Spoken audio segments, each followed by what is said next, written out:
I'm not a conspiracy theorist. This is not some cabal that was hatched in the dark of night. This is something that hides in plain sight. It's something we know about, but we can't connect the dots, or most people don't connect the dots. It's kind of a natural evolution when so much money and political control is at stake in the most powerful country in the world. This has evolved over time. And you call it the real power in the country? Correct. It is a hybrid of corporate America and the national security state. Everyone knows what the military-industrial complex is, since Eisenhower talked about it in his farewell address. The idea of the 1%.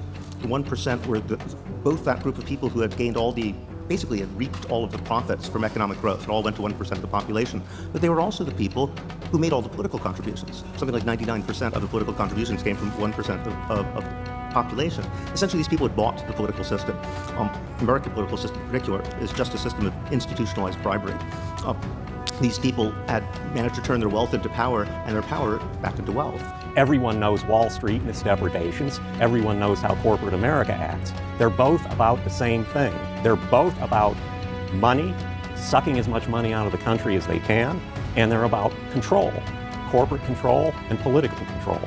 They were continually creating situations where they could use the government as an apparatus to extract wealth. So that capitalism itself was operating differently. The profits from the major Wall Street corporations were less and less derived from commerce, let alone production, and more simply from finance. But what finance means is other people's debts. And debts had to be created through policy, very intentional policies. You said this, in your judgment, is the big story of our time.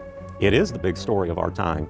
It is, I would say, the red thread that runs through the history of the last 3 decades. It's how we had deregulation, financialization of the economy, the Wall Street bust, the erosion of our civil liberties, and perpetual war.